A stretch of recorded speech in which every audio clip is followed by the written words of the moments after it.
We might. That'll be one of the things we're discussing. Somebody reported it's been approved recently. I mean, we got an original approval from President Xi. I expect we'll have an approval, but I'd rather wait till a couple of days to let you know. We have a lot of things to discuss, including our farmers. We have a lot of things to discuss. The various trade deals that have been made in the past, and some broken, some not broken, but we've got many things. I think it's going to turn out to be a very good meeting. Well, I'd love China to help us out with Russia. We put very big sanctions on Russia. I think those sanctions are going to be, they're very biting, they're very strong, but I'd like to see China help us out. I have a good relationship with, as you know, President Xi, very good. We're going to be meeting, we'll have a good meeting. I'm pretty sure we're going to have a great meeting, maybe a great meeting. I believe that we have the framework for the two leaders to have a very productive meeting for both sides. U.S. Treasury Secretary Scott Bessent on Sunday outlining the framework for a U.S.-China trade deal to avoid imposing an additional 100% tariff on Chinese imports. I think it will be fantastic for U.S. citizens, for U.S. farmers, and for our country in general. President Donald Trump is set to meet with Chinese leader Xi Jinping Thursday in South Korea on the final leg of Trump's three-country tour of Asia. On Air Force One over the weekend, Trump previewed what he hopes to achieve with the meeting. A complete deal. I want our farmers to be taken care of, and he wants things also. We're going to be talking about fentanyl, of course. I think we have a really good chance of making a very comprehensive deal. Halting Chinese exports of fentanyl's precursor chemicals was part of the framework U.S. and Chinese negotiators reached.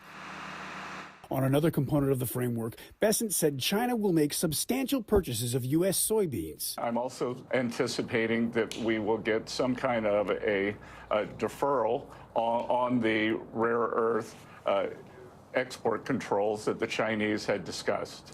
Also, the two leaders are expected to finalize a deal to allow TikTok's U.S. operations to continue. In September, the White House announced an American investor group led by Oracle's Larry Ellison would operate the app's algorithm in the U.S. I'm Reed Binion reporting. Officials from the United States and China met over the weekend to talk trade and set the stage for this highly anticipated meeting between President Donald Trump and Chinese leader Xi Jinping. Now, after 2 days of negotiations, Treasury Secretary Scott Bessent struck a positive tone, saying that the two teams set up a substantial framework for an agreement.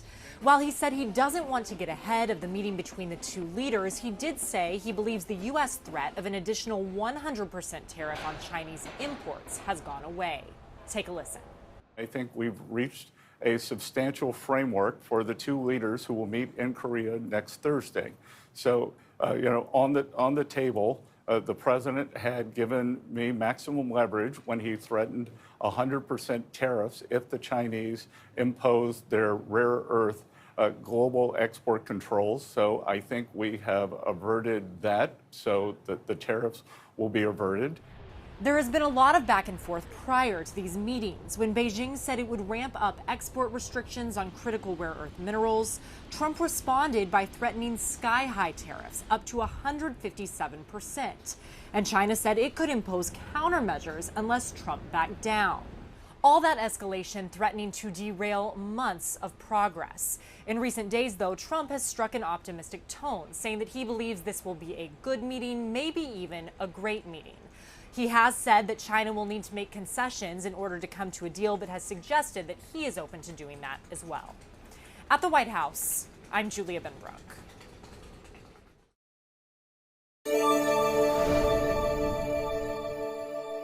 I'm Matt Gelka in Washington, where the question remains, can the United States and China work out a long list of differences with a high-stakes summit?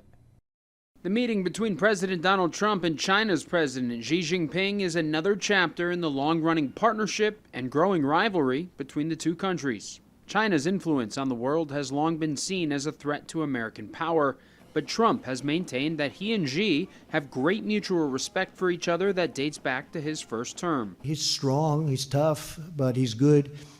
We have a very good relationship. I have a good relationship with, as you know, President Xi, very good. Despite the strong ties, China and the U.S. spent a better part of this year going back and forth on escalating tariffs in a trade war that has the potential to pop off again if negotiations break down. Tariffs are just the starting point. Tensions over TikTok and technology, stopping the flow of Chinese-made fentanyl into the U.S., and China's ties to other United States adversaries have all led to an international feud. Both countries are competitors, and that's the way it's going to be for the foreseeable future. Retired Ambassador Gordon Gray now teaches at George Washington University's Elliott School of International Affairs. He says both countries have leverage on different issues, and it would be better for both and the world to lower the temperature. Both countries need one another economically. We need China as a market. They need us for a market. We need access to their rare earth minerals, which they have a virtual chokehold on. Taiwan and the island's independence has been a long-running issue between the U.S. and China, where there's been a constant threat of China using its military to reclaim the island as its own, and questions of whether or not the U.S. would step in to defend Taiwan if fighting broke out. Reporting in Washington, I'm Matt Gelka.